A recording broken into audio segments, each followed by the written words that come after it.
Hello, hello, hello, ladies and gentlemen. This is my PC setup 1.0. I'm going to mention the specs, what I did with the setup, and I've got some issues and problems that I could use some help on. The CPU is the Intel i5-13600K. The GPU is the Asus Tough Gaming NVIDIA 3070. The motherboard is the Asus Tough Gaming Z690. The RAM is the Corsair Vengeance DDR4 4000 megahertz, and it is 32 gigabytes. The power supply is the Fantex AMP 1000 watt gold in white, and the case is the Lian Li 011 Dynamic Evo in white. Oh, I forgot to mention the hard drives. There's 3 hard drives. There is an M.2 NVMe hard drive, which is for the operating system and some select programs and games. Then there is an M.2 SATA hard drive, which has all the other programs and games. And then there is a 2.5-inch SATA SSD that has all of the other files and documents and pictures, things like that. The system currently has 5 fans. There are 3 Corsair QL120s in white, and then 2 Corsair QL140s in white. For all the liquid cooling, it's primarily Corsair, which is their Hydro X product line. So the pump reservoir is their XD5 in white. The water block is the XC7 in white. The radiator is their 360 millimeter XR5. That's also in white. You can also see that I put in a drain valve. That's the Corsair XF ball valve. That's in black. One thing to be aware of is these ball valves, they actually don't connect into the reservoir or the pump reservoir, the XD5. You actually have to get what's called a G 1/4 inch male-to-male adapter fitting to actually connect the Corsair pump reservoir to its drain valve. And Bits Power is the OEM for Corsair's fittings, so Corsair actually doesn't even make its 1/4 inch male-to-male adapter, so you actually have to, if you want it to be the exact same type or match the same kind of fittings, you can get the Bits Power G 1/4 inch male-to-male adapter fitting, and that will hook up with the drain valve and the pump reservoir combo. And so that's what I did. One of the other things that I put in the PC is a bracket for the GPU. My GPU does sag without the bracket, so I did get this easy DIY fab GPU bracket, and that works great. And I like that more than the GPU bracket that comes with the 011 Dynamic Evo case. I think that one, where it's located and to set it up, I just didn't like it. I didn't think it was that user-friendly. I didn't think it was that good. I didn't want to put it where it wants you to put it, so I like this easy GPU bracket instead. All right, I guess I should actually make a little bit of a comment about the case. I think this is just a phenomenal case. This is the best case for what I wanted. I wanted a case that was mid-tower. I didn't want a small one. I didn't want something super huge. I also wanted a case that had glass on 2 of the sides, and I wanted to be able to have a case where I could have fans on the bottom. And so, of course, the Lian Li 011 Dynamic Evo fit all of that. I also wanted it in white, and this case checked off all of those criteria that I had, and I really enjoyed it. It looks much prettier than I expected. It was easy to work with, easy to work in, so I think that they just did a great job. I think the case is amazing. So Lian Li and Der Bauer, thank you. You guys made an amazing case.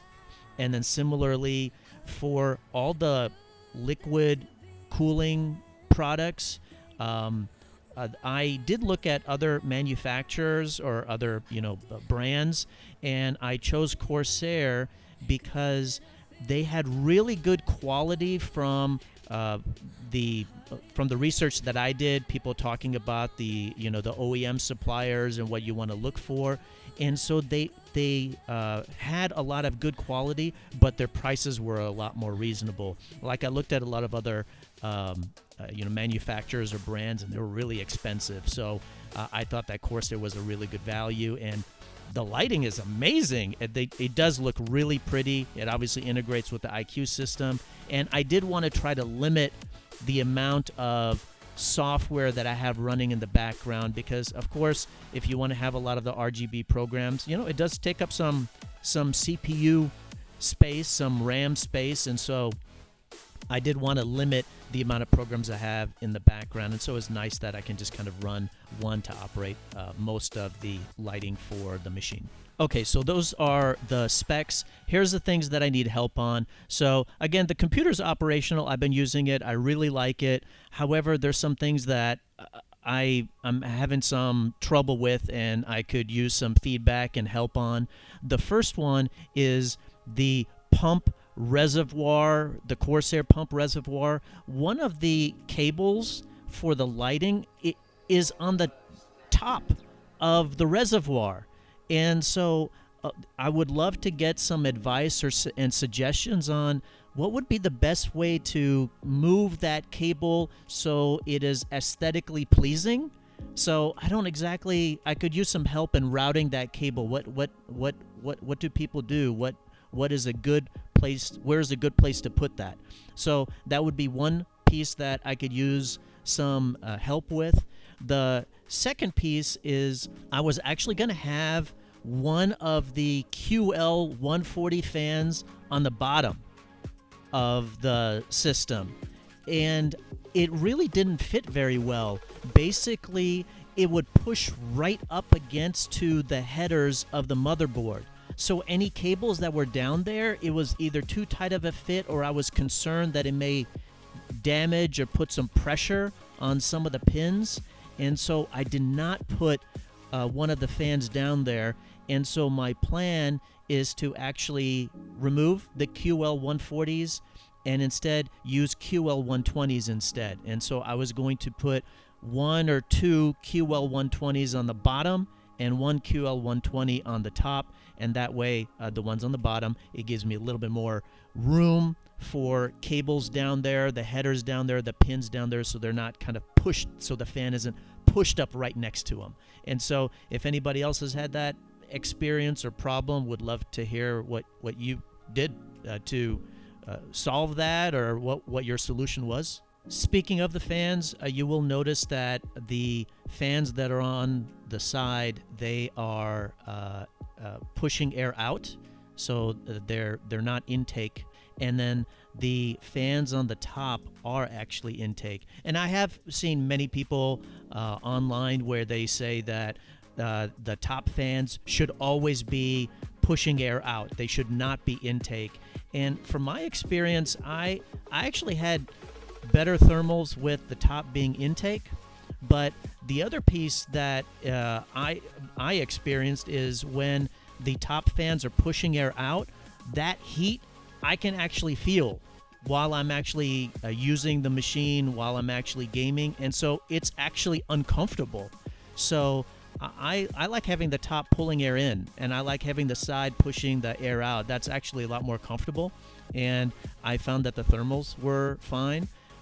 So the plan is still to have the top intaking air. I don't know if that's a word, but pulling air in, and the fan that I'm going to put at the bottom is also to pull the air in as well, or the one or two fans that I'll put on the bottom is to pull air in. So the side fans will still be pushing air out. Hey, just so you know, I don't know what Lee does with its glass panels, but they have very little reflection.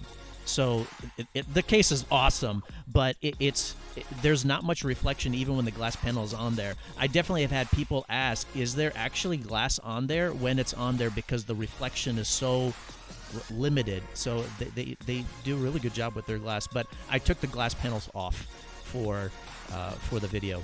All right, the last and final issue that I have is the piping or the tubing that goes from the pump reservoir to the water block, when the glass panel is on there, it actually pushes up against it. And one of the things that I'll be doing, and I would love to get feedback on this, is I'm getting one of the, I think they're called rotary adapters, and I'm going to be putting that on the pump reservoir so that the tubing can go kind of straight up and over to the water block, and that way when the glass panel is on the case, that it's not pressing up against the tubing. And of course, I'm having a little bit of that problem because of where I put the pump reservoir. I know that a lot of people will put it right on the fans, which of course it has the brackets to do that. I did not. I actually did not like that. I wanted there to be a gap between the fans and the pump reservoir. I didn't want the pump reservoir to be flush right on the fans. I don't know if it has an impact on the thermals, but it just seems that if there is an object like the pump reservoir right next to the fan, that it would do a little bit of restriction to the airflow, but I don't know. So maybe it has no impact on the thermals. Maybe it does have an impact on the thermals. If anybody that watches this knows, please let me know in the comments below. But that was a thought in my mind. So that was one of the reasons why I wanted to have the pump reservoir slightly separated from the fans. In addition to, I like the aesthetic with the gap between the pump reservoir and the fans. And so then when it's got that separation, then it starts to get closer to the glass. So I'm hoping that the rotary adapter helps address this issue with the tubing touching the glass panel. But if any of you guys have had that problem or know of other solutions, I would love to hear about that. There are 4 YouTube channels that I used that really helped me with creating this setup, so I do want to give them thanks. First of all, to actually assemble the components, put the computer together, there is Linus Tech Tips and Bitwit. So I'm sure they'll never watch this video, but their videos were so helpful. Bitwit has a step-by-step PC installation video, and then Linus Tech Tips has a first-person point of view video. So they were so helpful. Really appreciated those videos, and they helped me put my computer together. The next YouTube channel that really helped me out is Gamers Nexus. Without them, I don't know if I would have gotten the CPU that I got. The CPU that I'm running is the Intel i5-13600K. This was not really a CPU that I was looking at when I was looking at getting the components, but this CPU won their best overall CPU, so they strongly recommended it. And Gamers Nexus is amazing. The research, the benchmarking that they do, they're amazing. They're great nerds. And being a nerd is a good thing. That's a compliment. Nerds are awesome. It's a wonderful channel. And after their strong recommendation for the CPU, then I started to research it. And I saw the benchmarking, saw the cost, and it's awesome. It's such a good value. So thank you, Gamers Nexus. I don't know if I would have been able to get the CPU if it wasn't for the research and the recommendation that you guys made. The 4th YouTube channel is Jay's 2 Cents. They did a great job with explaining how to do a custom liquid-cooled PC setup. And so that was really helpful, of course, because this setup is liquid cooled. It's a custom system, and without the explanations and the videos that they did, I would have definitely had a harder time. There was a few other places that I looked at online, of course, a few other YouTube channels, a few other places online, but Linus Tech Tips, Bitwit, Gamers Nexus, and Jay's 2 Cents, those were instrumental and very important in helping me build this PC. And hey, if you want to put this setup in one of your videos to roast it, to compliment it, to provide feedback on it, or even if it makes your viewers come over to my video and just bash the setup, that's fine. I don't mind. And in fact, If you mention this video, it may help me actually grow my channel. Okay, that's going to be it for everybody that watches this video. Feel free to roast the machine. If you think that I did a terrible job, if you think it's trash, knock yourself out, say so, don't mind. I would love to get feedback on how I can do the updates that I mentioned. So please do give me some feedback so I can make it better. And yeah, if you like the video, please hit the like button, and you can hit dislike if you didn't like it. And if you would like to support me more, smash that subscribe or follow button. And then, as always, Stream Vibes music playing in the background. You can check it out on most music platforms all over the world, and you can use it on your own live streams and your own videos. You won't get a copyright strike. I own the copyright. All right, thanks so much. Take care of yourselves. Bye-bye.